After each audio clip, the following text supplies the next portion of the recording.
How did Soulside get together in the first place? Well, it was started many, many years ago. It all got sidetracked and hired by different major bands, and as independent musicians. And the last couple of years is when we got back together and really went for it, and started recording and touring, and that's basically it. So the lineup has changed through the years, and now we have Rob Math on guitar over here, and myself on bass, Michael Olivieri on vocals.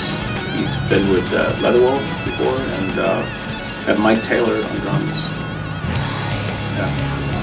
Quite a strong lineup. Yeah. The name Soulside. Why Soulside? What was it about the name Soulside that made you choose that for your band name and your logo and that you guys use? I think like anybody else, we're searching for just a strong name with strong words, and the meaning, was strong. The word, the combination of the two words, I think, was strong. It was short, and so it sounded good, and I was like, okay, this is it. We made the decision and went for it. How was the chemistry when you first got to meet each other? Was it like instantaneous? You just knew straight away, or? I think with anybody in the band, that was sort of like the personality to me is almost comes first, and it almost goes hand in hand. When I met Rob, for example, we clicked right away, and I knew he was a good player just by talking to him, and we, I could like just vibe that his style would work well, and it was sort of like, okay, this guy would be a good fit. So I think it's like the intuition kind of speaking, type thing, as opposed to like I've gone through like auditions and auditioning tons of players, but it's almost like if you have to audition somebody, is he really the right guy? Probably not. So what was it about Rob that stood out against other guys that you'd auditioned? I was just sort of like talking to Rob generally, like just in case we needed someone, or as a backup guitar player, and then we had a tour coming up in Europe, and guitar player at the last minute couldn't go, so I called Rob, and Rob said okay. And then we got the tunes like a week before, and we just flew out and played it. And it sounded great. People thought we rehearsed 3,000 times. It's funny. We actually met at the NAMM show last year, and we just had a beer, hanging out. Well, not at the show, but after the show. Right. But yeah, we're like, it was just a funny meeting. You meet somebody, and it's like, there's something going on here. Yeah. This is a good vibe. And we talked about playing, and then I think. Yeah, like a week later, Bjorn called me and said, "Hey man, I got something to talk to you about," and asked me if I was interested in doing the tour, and I said, "Yeah." We got together, got all the material, and we just clicked.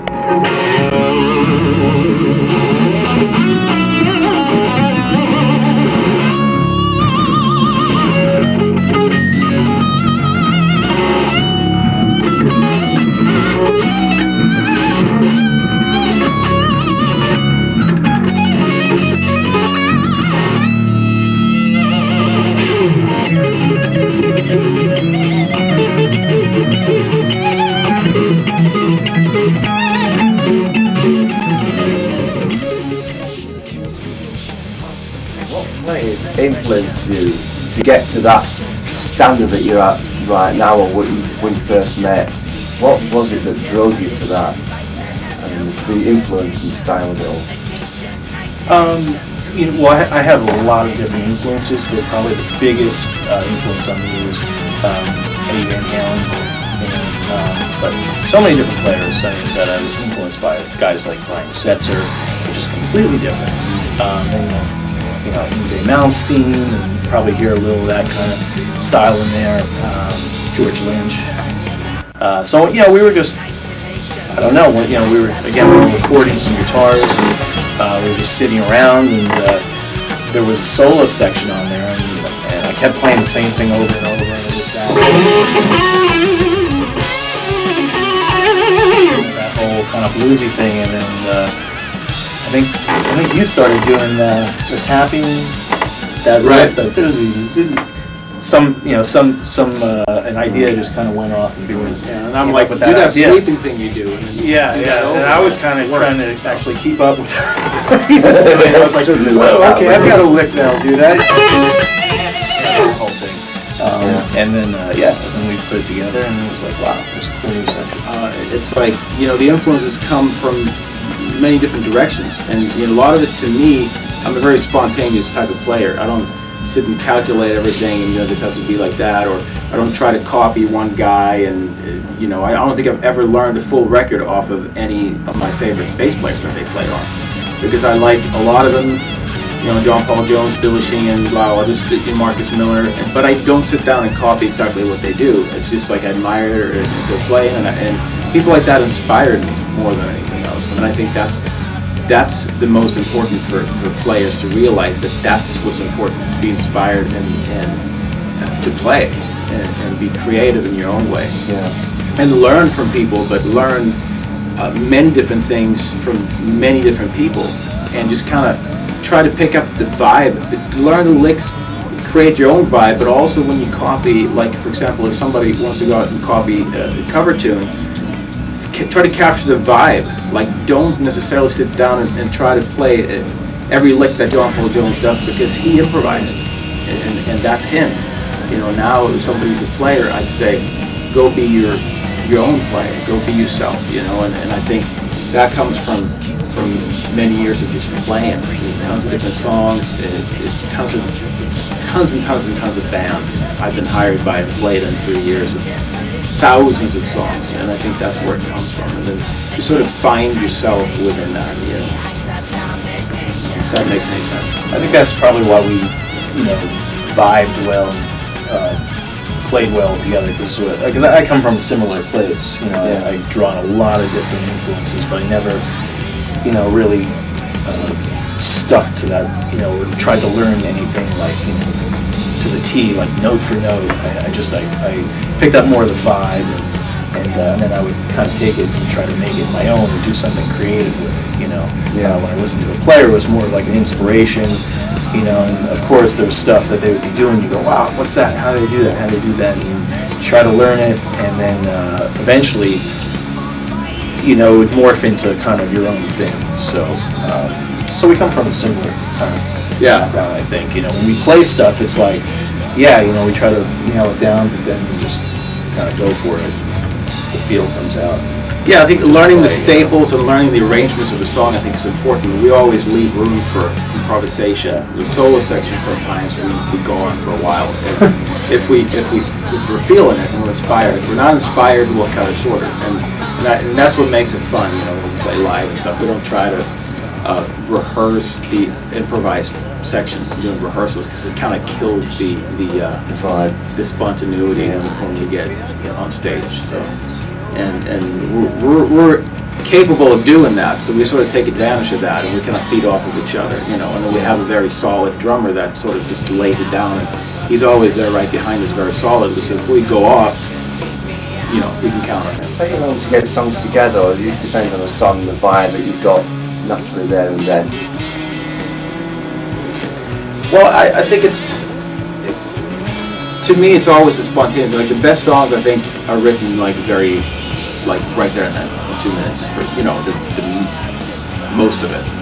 And sometimes it'll start with a riff, the bass riff. Sometimes it'll start with lyrics. And sometimes, for whatever odd reason, when I write music and lyrics, I sort of write them separately, but sort of write around the same time, and they all sort of kind of seem to work together. I don't know if it's something in my subconscious mind that just kind of already knows what the song is going to be, but it's kind of, or maybe the vibe I'm going through, my emotional state at the moment, that's to where the songs sort of kind of work together.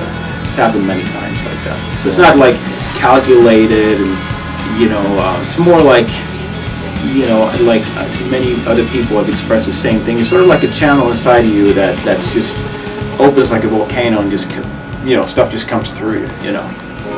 And so you can sit and calculate stuff, and of course knowing theory and harmony theory and all that will help you when you write songs. But I think it's more of an emotional thing.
Has always been like, if the song's not really strong, I'd rather just put it aside and focus on the bits and pieces that are strong and have melody. If it doesn't have melody, to me, there's nothing there.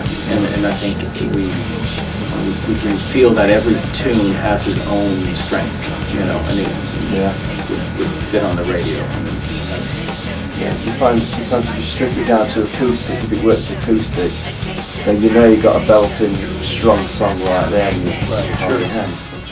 Yeah, did this song acoustically on the radio when we were in Europe in the spring, and it worked out great. It was just kind of like a spur of the moment, and then the singer said he was very curious to see how the rest of the tunes are going to sound acoustically, and I think that I have a feeling that a lot of them would sound pretty interesting, you know, because everybody in the band has a tendency to, or ability to be versatile and take it in a different direction, or, you know, make it work really well acoustically as well. Well, I think the key is that there's a strong melody and there's a good song there. So like you're mentioning, you know, so if you break it down to acoustic, it's like you still hear the song. Listen to a song in easier and pay attention to a song. I think you have to sort of work with that. You've got to grab and keep on grabbing, and you do, and I think that's a good point. I think even the biggest headbangers, if you hit them too hard, too many songs in a row, anybody's ears get tired, and people need like the variety and ups and downs. What do you like live, and what are your favourite shows that you've done live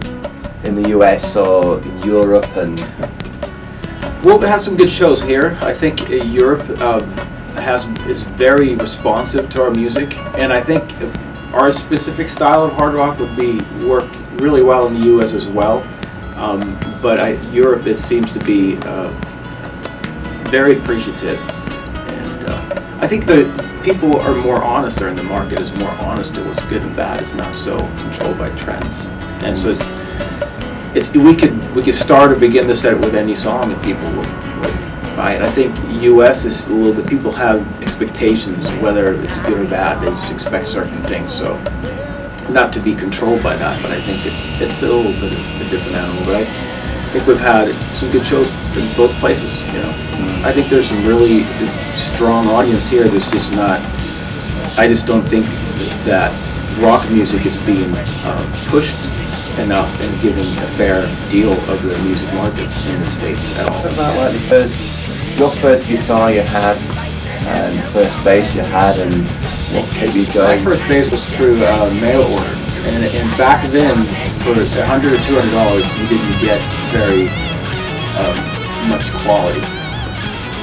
Today, you can get it really decently working instrument for that kind of money. But it was still, you know, I think maybe good, maybe bad. Good that I was sort of not dealing with like a great instrument right away, because the sound had to come from my fingers, and I think that's what everybody has to realize. You have to practice.